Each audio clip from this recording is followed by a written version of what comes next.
Que a graça e a paz do Senhor esteja com todos. Nós, quando preparamos um sermão ou uma aula, né? Nós aprendemos também, né? Estamos ali preparando, nós aprendemos e aplicamos aquilo na nossa vida também. Então eu espero que este sermão possa ser tão abençoador aos irmãos quanto foi para mim no ato de prepará-lo. Amém? Muito bem, convido os irmãos que abram as suas Bíblias em 1 João 3. Estarei fazendo a leitura do versículo 1 até o versículo 10. 1 João 3, de 1 a 10.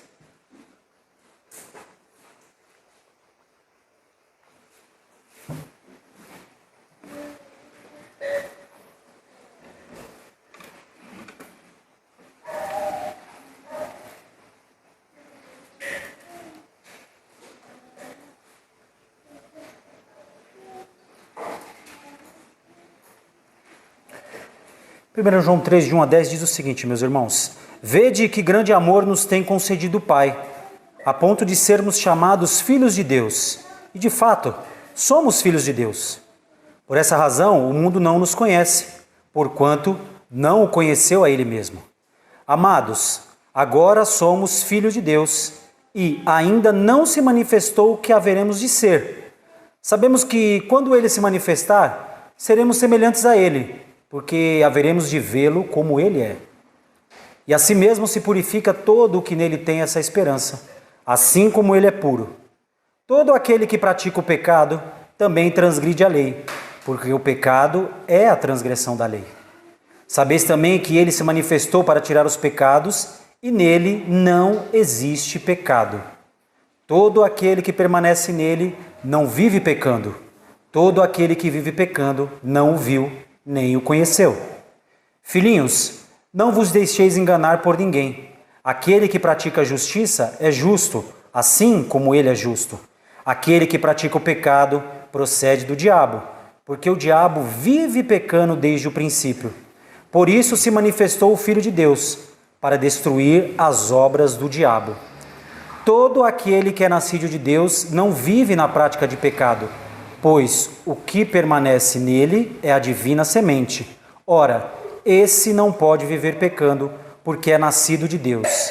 Nisto são manifestos os filhos de Deus e os filhos do diabo. Todo aquele que não pratica a justiça não procede de Deus, nem aquele que não ama o seu irmão. Amém, meus irmãos. Meus irmãos, quem viveu na década de 70, 80 e 90, isso eu quero falar agora com os homens, teve o privilégio de presenciar uma das maiores safras de jogadores de futebol nesse país. Jogadores talentosíssimos, bons de bola, que vestiam a camisa do seu time com muita garra e vontade. Eles amavam o time pelo qual eles jogavam. E eu, como um bom corintiano, né, que vocês sabem, né, tive o privilégio de ver um jogador sensacional atuar pelo meu time durante a minha adolescência. O nome dele? Marcelo Pereira Sursim, ou popularmente conhecido como Marcelinho Carioca. Gente, vocês não têm noção o tanto que Marcelinho Carioca era bom de bola. No seu pé 45, ele era um gênio do futebol.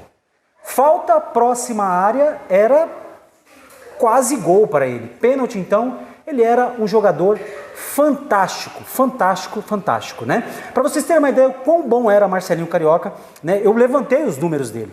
Durante os 7 anos em que jogou pelo meu time, ele fez 433 jogos, 206 gols, 199 assistências para o gol, teve 211 vitórias, 109 empates, 113 derrotas e ganhou 10 títulos.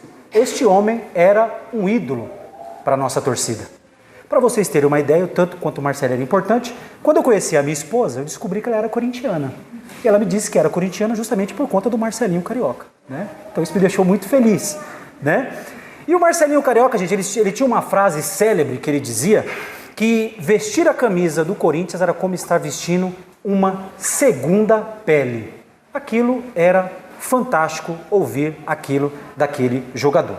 Porém, passados 7 anos em que ele jogava pelo nosso time, Ele teve algumas desavenças ali dentro do clube e saiu do nosso time, e isso não foi o pior.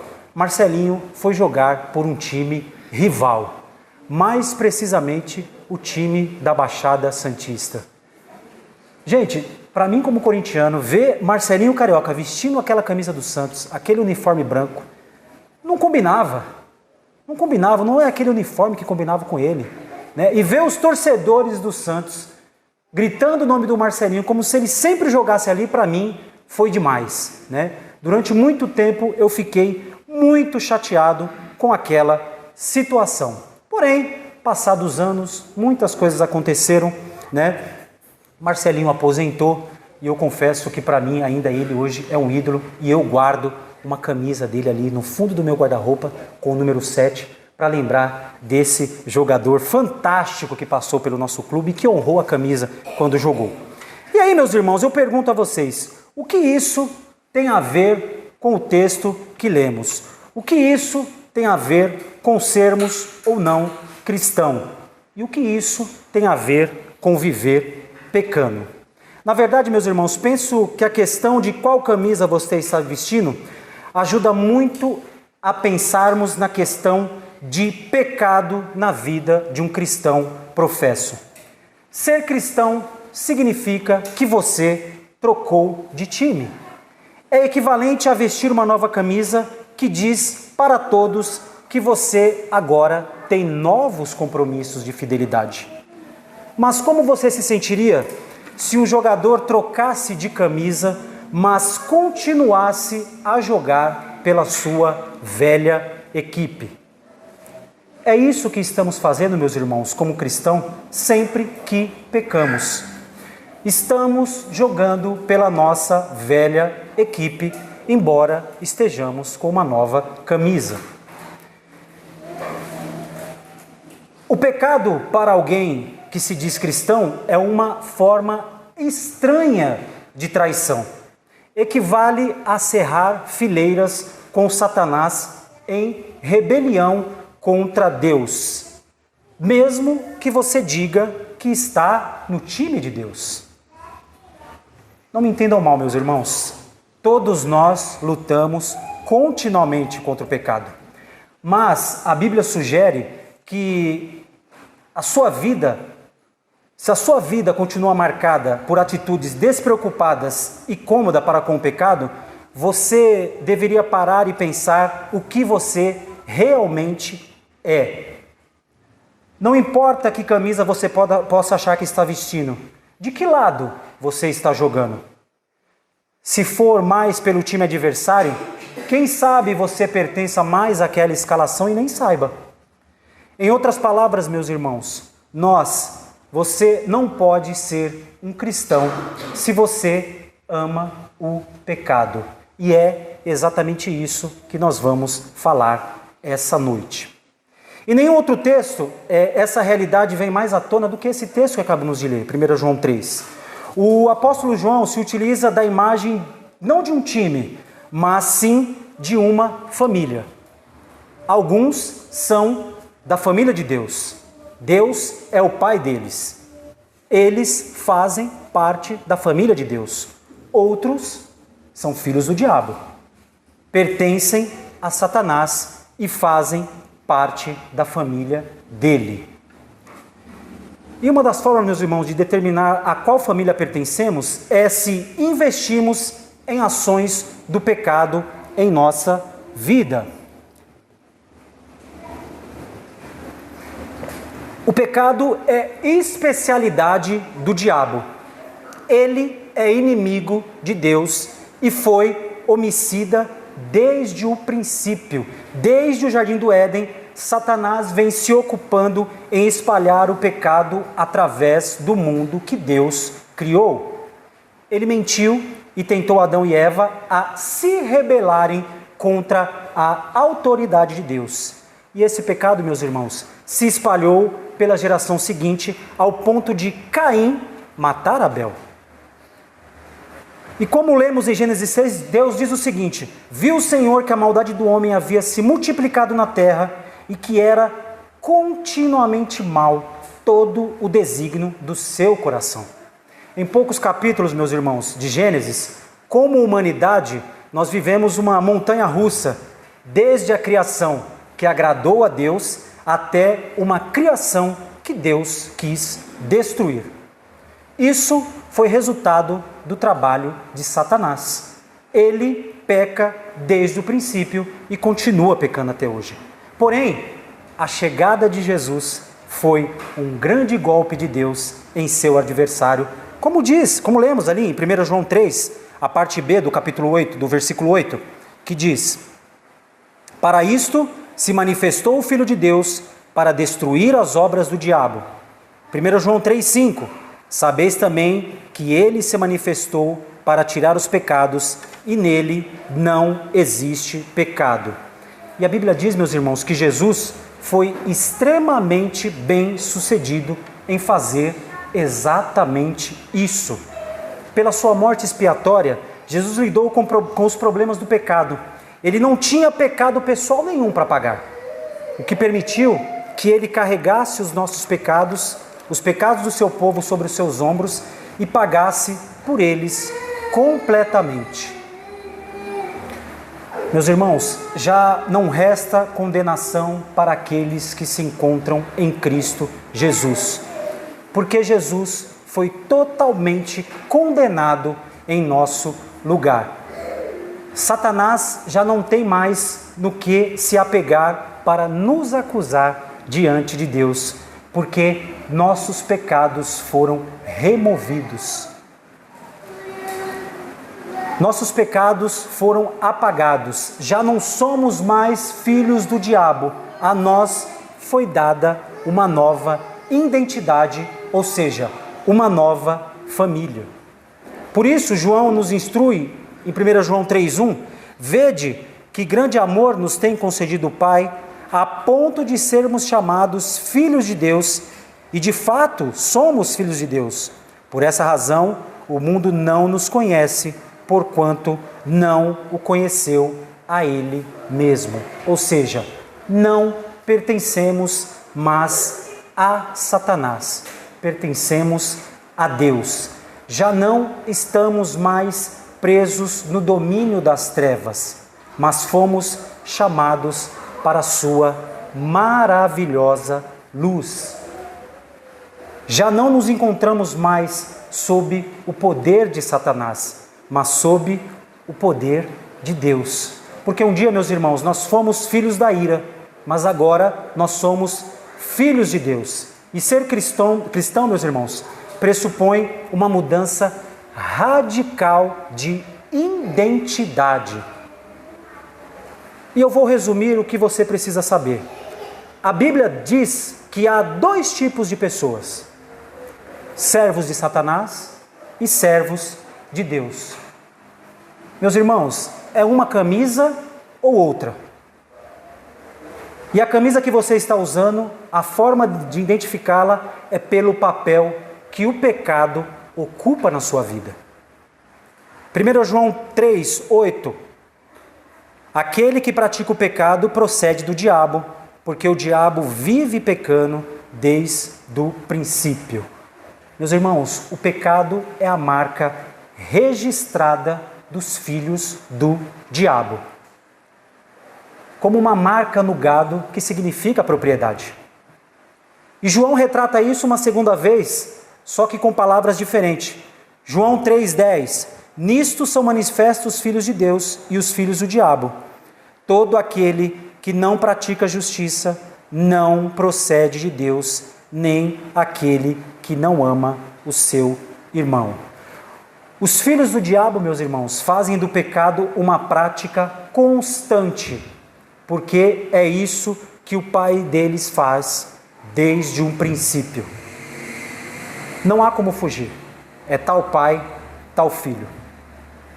E antes de nos tornarmos seguidores de Cristo, todos nós éramos escravos do pecado. E não podemos mudar isso, meus irmãos, porque o pecado simplesmente fazia parte do que éramos. Porém, com o cristão acontece exatamente ao contrário. Quando fomos adotados na família de Deus, nosso relacionamento com o pecado mudou. Antes éramos motivados e controlados pelos desejos do pecado. Agora vivemos pelo Espírito de Deus. O pecado já não tem o mesmo poder para nos debilitar e nos impelir.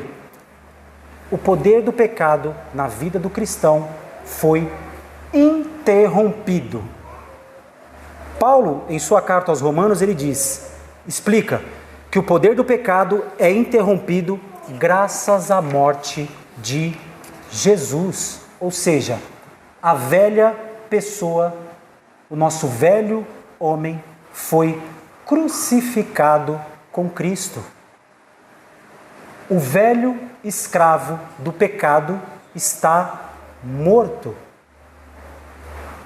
E em seu lugar, meus irmãos, há um novo homem, uma nova mulher. Um homem e uma mulher que está morto em relação ao pecado, mas vivo em relação a Deus. O pecado, meus irmãos, é incompatível com a realidade da identidade do cristão. Lembre-se que o cristão é aquele que trocou de time. Você não está mais no time do diabo. O cristão, meus irmãos, possui um novo princípio controlador. E o princípio controlador do cristão não é mais o pecado. Trata-se de uma nova obediência. O cristão não é salvo ou justificado por causa dessa nova obediência, mas sua salvação se manifesta de maneiras concretas nesta nova obediência. E qual é a cara dessa nova obediência, meus irmãos? É como um fruto novo que começa a aparecer e o abandonar de velhos pecados. E não poderíamos falar de fruto sem mencionar Gálatas 5, 22 a 24, que fala sobre o fruto do Espírito. Mas o fruto do Espírito é amor, alegria, paz, longanimidade, benignidade, bondade, fidelidade, mansidão, domínio próprio. Contra essas coisas não há lei. E os que são de Cristo Jesus crucificaram a carne com suas paixões e concupiscências. Reparem, meus irmãos, nas últimas palavras de Paulo: os que pertencem a Cristo crucificaram a carne. Já o fizeram, ou pelo menos podemos dizer que estamos no processo de fazer isso. No outro lado da moeda, meus irmãos, o Espírito está gerando um novo fruto. O verdadeiro cristianismo transforma pessoas. É preciso entender isso. Cristo veio remover os nossos pecados e destruir as obras do maligno. E reparem nisso, meus irmãos, não há como ser filho de Deus e continuar abraçado ao pecado que dá prazer ao diabo. A Bíblia diz que pecadores não herdarão o reino de Deus. Nenhum cristão verdadeiro pode, em última análise, prosperar no pecado. O Pai Celeste, em sua grande bondade, se recusa a permitir que um de seus filhos se sinta à vontade em meio à rebelião. Assim como o filho pródigo, meus irmãos, precisou chegar ao fundo do poço para reconhecer que precisava retornar à casa do seu pai, assim o Senhor amorosamente se valerá de circunstâncias, oportunidades, dificuldades e correção para ajudar os seus filhos a chegarem ao arrependimento e a deixarem o seu pecado e retornar a uma vida que agrada a Deus. Talvez aquela dificuldade, aquela luta que você está passando, possa ser uma forma que Deus está fazendo com que você volte-se para Ele, se arrependa do seu pecado. Deus disciplina os seus porque Ele lhes ama em demasia para deixar que permaneçam no pecado. Gente, Deus nos ama e Ele não quer que permaneçamos no pecado. Deus não quer nos castigar, como alguns dizem, né? Olha, você pecou, provavelmente Deus vai te castigar e vai jogar um raio sobre a sua cabeça. Não. Ele te ama e Ele não aceita que os seus filhos permaneçam no pecado. Todos nós somos pecadores e cada um de nós fez o suficiente para merecermos a eternidade no inferno. Nós não merecíamos o céu, nós não merecíamos estar aqui. E nenhum de nós, meus irmãos, alcançará a santidade nessa vida. É graça. É a graça de Deus que nos alcançou. Graça, o favor imerecido. Você não merecia a salvação, eu não merecia, nós não merecíamos a salvação. Porém, Deus, em sua imensa bondade e amor, nos concedeu essa graça. Mas não se engane, meus irmãos, o verdadeiro cristão não consegue ficar em uma trajetória ininterrupta de pecado. É necessário haver evidências de genuína aversão, genuíno arrependimento e genuíno arrependimento dos seus atos. Nós não somos bons juízes do nosso próprio coração. Há pessoas que são brandas demais consigo mesmas. Imaginam que estão oferecendo evidências suficientes em seu pesar e arrependimento por seus pecados, quando, na realidade, não existe qualquer tipo de evidência. Ou seja, eu peco, eu sei disso, mas é um pecadinho de nada, né? É o meu pecadinho de estimação, Deus não vai se importar muito. Já outras tendem a ser duras demais consigo mesmas. Olham para cada fraqueza ou fracasso como um sinal de que são hipócritas ou falsos cristãos. Ou seja, nossa, eu cometi um pecado terrível, então eu prefiro não falar com Deus, eu prefiro me reservar, porque Deus certamente não vai perdoar esse pecado que eu cometi. Meus irmãos, é necessário assentar-se debaixo do ensino da palavra de Deus e conversar com Ele. Durante a semana, quantas vezes você conversa com Deus? Ora a Deus. E conversar, meus irmãos, é conversar mesmo. Como você conversa com o seu melhor amigo. Não é simplesmente orar, Deus, perdoa pelos meus pecados, amém, agradeço, abençoe meu dia, amém. Não. Conversar com Deus, se derramar perante Deus, colocar as suas dificuldades perante Deus. Por quantas vezes na semana você lê a palavra de Deus?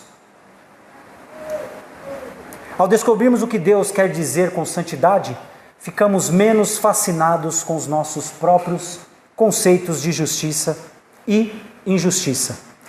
Ouvir a palavra, irmãos, falar com Deus, ensina-nos o que agrada e o que desagrada a Deus. Quando você tem uma vida de santidade e intimidade com Deus, você consegue identificar o que agrada e o que desagrada a Deus. A morte de Jesus, meus irmãos, foi o suficiente para remover toda a nossa culpa, fazendo de nós novas pessoas. E quando você cair em pecado, corra para Jesus, converse com Ele, confesse os seus pecados a Jesus. E eu quero concluir, meus irmãos, dizendo o seguinte: você pode frequentar a igreja exatamente como você é. Não há nenhuma restrição quanto a isso. Você pode frequentar exatamente a igreja do jeito que você é. Porém, meus irmãos, eu reforço que a fé cristã é um ambiente de pessoas que não se aceitam como são. Provavelmente você já orou muito, já deve ter dito a Deus: Deus não me tira essa vontade de pecar, e Ele não vai tirar, porque você é humano, ela vai continuar aí.